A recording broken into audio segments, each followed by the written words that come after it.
Bom dia, prazer recebê-los aqui. Espero que nós tenhamos uma manhã muito produtiva, muito profícua. Esse é o segundo seminário que o ITV promove, parte como comemoração dos 20 anos do Instituto.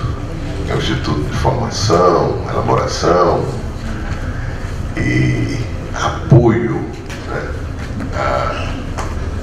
ao partido, às suas lideranças, no que se refere à atualização permanente do nosso programa e da nossa ação política e administrativa. Nesse contexto de comemoração, nós já fizemos um seminário sobre economia em Brasília 3 semanas atrás, que foi um seminário bem sucedido, no sentido das apresentações, das ideias que foram colocadas e que já está há algum tempo disponibilizada no site do ITV, no site do partido. Tem inclusive uma síntese que foi feita para que se possa acompanhar mais objetivamente o que foi dito naquela reunião. Nós vamos fazer a mesma coisa nesta reunião que está sendo transmitida online e que depois as participações serão levadas ainda hoje, provavelmente, ao site do partido e ao site do ITV. Eu queria muito agradecer aqui aos palestrantes que estão aqui conosco, e já estão todos aqui: o Cláudio Salles, do Ascende Brasil, o Davi Zilberstein, que fica difícil qualificar de onde que o Davi mas, enfim, é uma grande personalidade do setor elétrico e de energia no Brasil, o Eloy Fernandes, que também é um profundo conhecedor, o Adriano Pires, que todos vocês conhecem, e o De Luca, que também é um ativista, né? Para usar uma linguagem política, do setor e que, especialmente em matéria de petróleo e gás, é um grande especialista. Eu sei que aqui existem pessoas de diferentes áreas do setor, petróleo, gás, renováveis, enfim. E nós queríamos exatamente essa diversidade de público para poder buscar construir e talvez até consolidar reflexões, análises sobre a crise que vive o setor no Brasil e como sair desta crise, não é? Hoje nós não temos mais política do setor, nós temos uma ação que se realiza por impulsos. E os resultados são profundamente negativos. Agora mesmo eu estava recebendo aqui um resultado da inadimplência nas operações que foram... As liquidações foram concluídas na CCEE ontem, 56% de inadimplência. Isso realmente provoca uma situação de muito desequilíbrio, não é?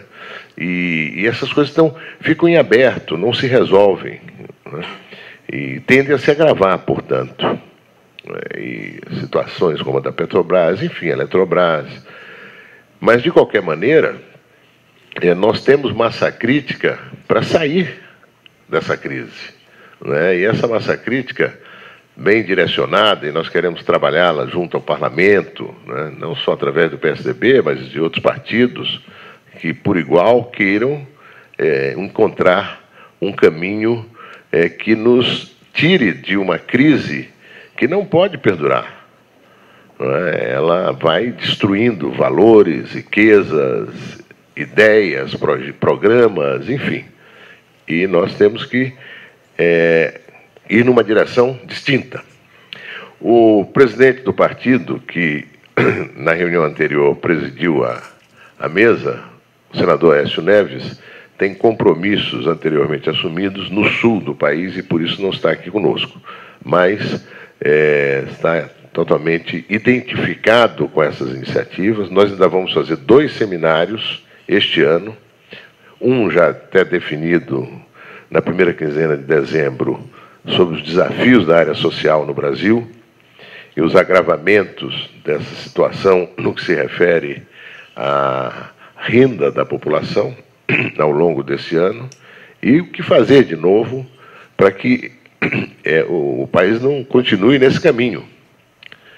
E temos um outro seminário que ainda vamos avaliar se será de meio ambiente e sustentabilidade ou sobre educação.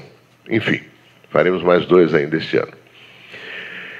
Eu quero agradecer muito aqui a presença e a participação na mesa do deputado federal Otávio Leite, um companheiro de longa data e que está aqui prestigiando a nossa reunião.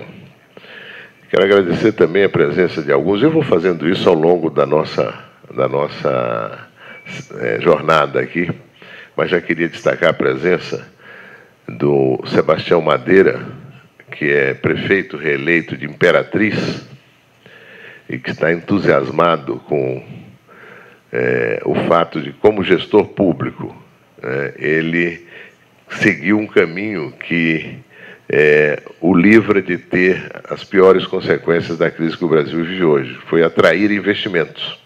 Então, ele atraiu grandes investimentos para a Imperatriz, entre eles um grande investimento na área de celulose, que está sustentando o crescimento da cidade, né, apesar das finanças públicas estarem tão deterioradas.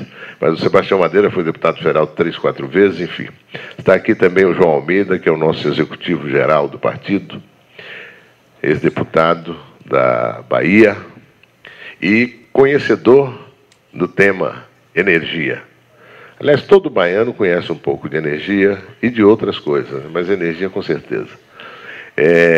O deputado Domingos Sávio, que é um ativíssimo parlamentar, se vocês ligarem a TV Câmara, ele certamente, ao longo de todos os dias, falará 2, 3 vezes, deputado de Minas Gerais, e presidente estadual do PSDB de Minas Gerais. Aqui também conosco o deputado Luiz Paulo, que é deputado estadual do PSDB de São Paulo, ou do Rio de Janeiro, e que foi um grande amigo de um grande amigo meu também, o ex-governador Marcelo Alencar. Mas depois, ao longo Aqui está também o ex-deputado Milton Flávio, que foi meu subsecretário de Energias Renováveis em São Paulo, o César Gontijo, que é diretor do ITV. E eu queria fazer, já no início, um agradecimento muito especial ao Igor, que é o Igor Abdala, que é o presidente do ITV no Rio de Janeiro e que foi um personagem central, digamos assim, da organização desta reunião. Pai novo, ele trabalhou esses dias, durante o dia, na organização do seminário e à noite na atenção à cria de 7 dias, 8 dias. E como é a primeira, enfim. Mas eu quero agradecer ainda o Augusto Rodrigues, que está aqui, e o Antônio Carlos Garcia, que é o presidente do ITV do Mato Grosso. O Antônio Carlos Garcia hoje me disse uma coisa importante. Olha, o governador do Mato Grosso, Pedro Tax, uma figura pública excepcional, ingressou no PSDB. Aliás, sintomaticamente, o PSDB tem os 3 governadores do Centro-Oeste. O Pedro Tax, do Mato Grosso, o Azambuja, no Mato Grosso do Sul, e o Marconi Perillo, pela 4ª vez, governador de Goiás.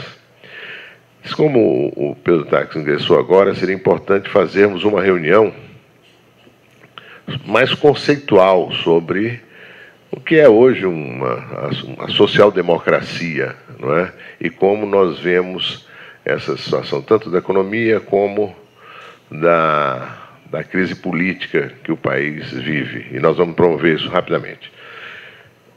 A nossa ideia é que os 4 expositores tenham tempo entre 15 e 20 minutos e, em seguida, nós vamos passar a pedir a algumas pessoas que estão aqui que deem uma palavra sobre o que foi apresentado e depois vamos abrir as inscrições de tal modo que, por volta de meio-dia 15, meio-dia e meia, a gente possa concluir a nossa jornada, e aí então eu falarei mais especificamente sobre o tema. Mas a a motivação para esse encontro é óbvia. O governo federal fez uma medida provisória em setembro de 2012, que foi uma intervenção muito forte sobre o setor elétrico, né, com um propósito magnânimo da modicidade tarifária, mas que desorganizou completamente o setor. E o fez de uma forma muito autoritária. Isso, numa sociedade democrática, é muito ruim. Fez por medida provisória, que é um mecanismo legal, institucional, mas fez com a determinação de não aceitar sequer uma emenda das 400 que foram apresentadas. É do jeito que está e ponto. Um país que tem a massa crítica que o Brasil tem no setor de energia, isso é um insulto. Não é só porque é oposição, governo, não é nada disso. É porque rompeu com uma tradição que tem sido permanente. Pois é, a lei do petróleo foi assim. A lei do petróleo propiciou um crescimento extraordinário da Petrobras. Por quê? Porque ela foi objeto de discussão, de análise, de acréscimos, mudanças, e o resultado foi realmente extraordinário. Feito do modo como foi feito, está aí. Agora, essa última notícia de ontem, 56% de inadimplência na CCE, é realmente um número muito expressivo. E ali é a ponta onde todos os desequilíbrios começam agora a se manifestar, não é? Então, o que nós pretendemos hoje é o que fazer. Como fazer? O Brasil vai ter que fazer. Tem essa crise, não sabemos exatamente qual vai ser o desfecho, mas em algum momento vamos ter que fazer. Eu tenho dito, e não é com brincadeira, não, que a última iniciativa do governo é uma operação caça-níquel. Fez uma medida provisória que, de algum modo, muda a 579 e vai oferecer a leilão, já cancelou, mas agora marcou de novo, algumas concessões que venceram agora, algumas usinas, especialmente duas de São Paulo, que são a Ilha Solteira e Jupiá. Eu brinco que Ilha Solteira é a joia da coroa do sistema hídrico do Brasil, né? Até porque ela regula a água que vai para Itaipu, entre outras coisas. Mas, enfim, e o governo está atrás de levantar aí 13, 15 bilhões. O Adriano me perguntou, a CESP não entraria? Ele disse, olha, eu sei que a CESP consultou o governo para saber se poderia entrar com o que tem a receber por 3 irmãos, que é algo em torno de 2,5 bilhões de reais. O governo disse não, o governo está precisando de dinheiro.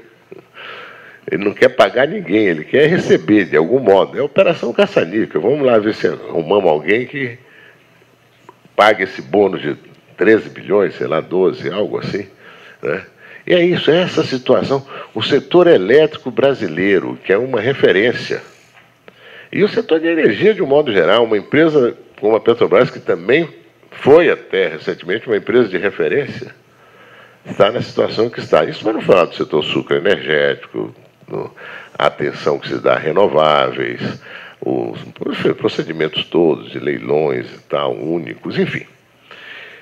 Mas é esse o propósito, e isso é parte de uma ação, de uma iniciativa, de um partido, mas não só do partido no sentido estrito sensu, mas de um partido que quer dialogar com a sociedade brasileira para realmente encontrar os melhores caminhos. Eu vou passar a palavra ao Eloy Fernandes, que vai fazer uma breve apresentação e vai ser o nosso moderador ao longo dessa jornada.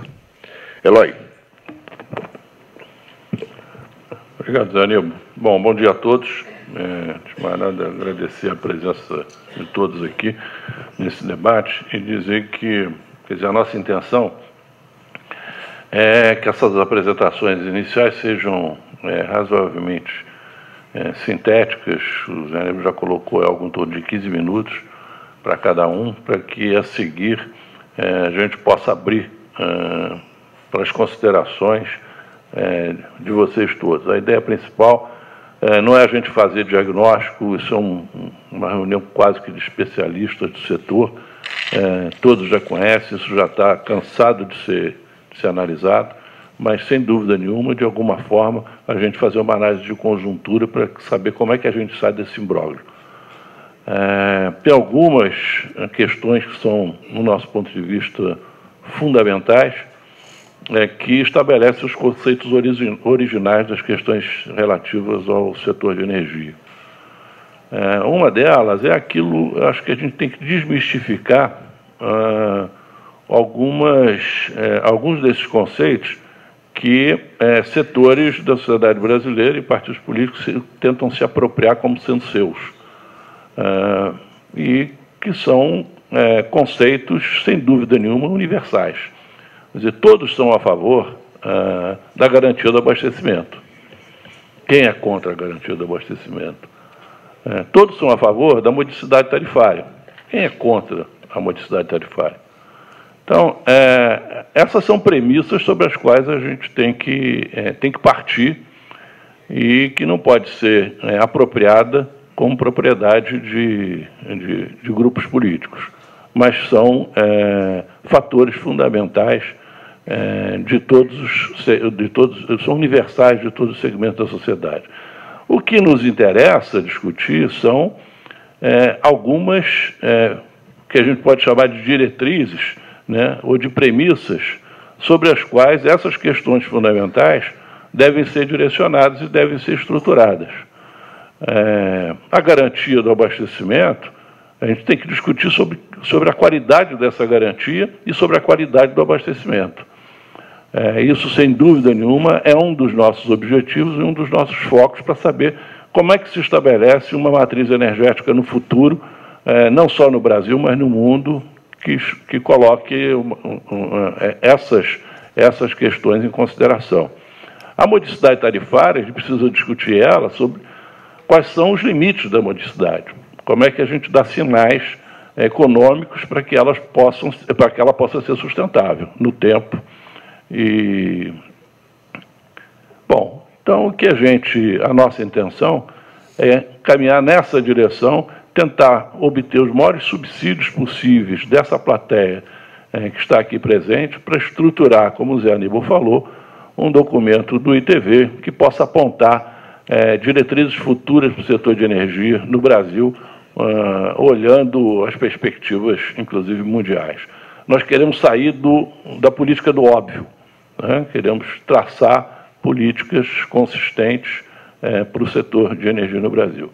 Bom, eu vou passar, dito isso, aos nossos principais palestrantes, na sequência, passar para o Davi e o Adriano, depois o De Luca e o Cláudio Salles.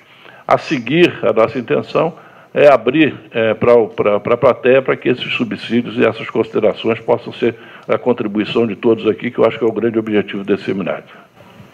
Duas palavrinhas rápidas para dizer da nossa satisfação de sediar, presidente Aníbal, no Rio de Janeiro, um encontro dessa profundidade, né? Aqui, certamente, nós teremos uma oportunidade muito fértil de ouvir por todas as entranhas e todas as visões e ângulos que o tema propõe ser abordado, da parte de scholars, né, de homens que têm um nível de engajamento, de compreensão do problema que será muito útil para todos nós do partido. Eu quero, portanto, dizer que é uma alegria toda especial. Eu cumprimento a todos que estão presentes na plateia, em nome do meu parceiro, colega deputado Domingos Savio, presidente do PSDB de Minas Gerais. Lembrar só duas coisas. Semana passada, nós apreciamos no plenário uma matéria na qual havia uma emenda do deputado Jutaí que propunha fazer uma alteração mínima, apenas um pontapé, uma contribuição, por assim dizer, ao país, acabando com a regra que impõe nas concessões, nos novos leilões do pré-sal, a obrigatoriedade de a Petrobras ser o único agente o único operador com 30% no mínimo. Seria uma forma de cortar essa regra que está, evidentemente, hoje atrapalhando muitas das vezes até a Petrobras se inserir por conta da incapacidade de recursos que ela hoje possui. Não conseguimos aprovar, brigamos, etc. É uma coisa, uma miopia terrível. E apenas nesse sentido, eu queria lembrar algo que é, a meu juízo, Aníbal, um ingrediente do qual nós não podemos nos afastar, nem temos o direito de sermos ingênuos. Eu confesso que 2006 me irritou demais, como 2010 me irritou demais, como em 2014, também nos debates na televisão, também prosseguiu me irritando demais, essa estratégia que é comum do PT de dizer que o PSDB quer privatizar a Petrobras. A Dilma fez isso nos debates. Na época do Alckmin, eu me lembro, ao final, colocou-se um uniforme da Petrobras no Alckmin, né, os marqueteiros de então têm que dar uma resposta. Resultado, eu, irritado por conta dessa questão, propus já no mandato anterior uma proposta de emenda à Constituição para colocar como cláusula constitucional a impossibilidade da privatização da Petrobras. Peguei, inclusive, várias assinaturas de deputados do PT, eles ficavam irados, porque quem propôs que a Petrobras não seja privatizada não foram eles, fomos nós. Bom, eu acho o seguinte, esse é um tema que tem que estar sempre no nosso radar. É óbvio, a Petrobras hoje, diante do que tem à frente o desafio do Comperd, para concluir, nós fomos lá na CPI, aquele gigante ali, gastou-se bilhões e bilhões e bilhões, faltam outros tantos, não tem, porque não tem recurso, hoje fala-se em desinvestimento. Como é que sai dessa equação? E precisa refinar o óleo, como é que faz? Tem que chamar uma PPP no mínimo, né? Então, mas mesmo sendo assim, é óbvio, o comando prosseguir sendo um comando nacional dos brasileiros, né, da União, é algo que a gente tem que deixar muito claro. É uma opinião minha, eu trago essa informação como um dado a mais nesse ingrediente aqui, ou nesse caldeirão de efervescência intelectual que os colegas aqui vão prosseguir, mas no fundo eu tenho essa preocupação e quero compartilhar com todos vocês, porque essa é uma bandeira que eles sempre se utilizam de maneira menor, baixa, e isso tem prejuízos políticos e eleitorais sempre, né? Queria só trazer isso. Ao tempo, e aí fecho, dizer da minha alegria de ver aqui vários pré-candidatos do partido a prefeitos em municípios estratégicos que se conectam com o tema, como Campos, está aqui o Mauro, o Itaguaí, o Vadico, Volta Redonda, o Geraldinho, Paraíba do Sul, a Lara, o José de São João, Casimiro de Abreu Menta Rio, Fausto Teixeira de Seropédica, e alguns vereadores nossos do interior, outros estão chegando. Enfim, nós no Rio de Janeiro estamos muito satisfeitos de estar nesse instante. Chegou mais um? Pedro Vilela está aí? Cadê o Pedro? Ah, ele se escondeu lá. Ah, meu colega Pedro, de Alagoas. Pedro Vilela, uma salva de palmas já aqui. Da nova geração da bancada aí, muito talento. Bom, muito obrigado a todos. São essas algumas opiniões que eu queria trazer. Lembrando que nós, o PSDB, a autoria da proposta que preserva a Petrobras para os brasileiros. Ao contrário do que estão fazendo hoje. Quem está aí privatizando a preço de banana a Petrobras em vários pontos é o próprio PT. É isso aí. Muito obrigado.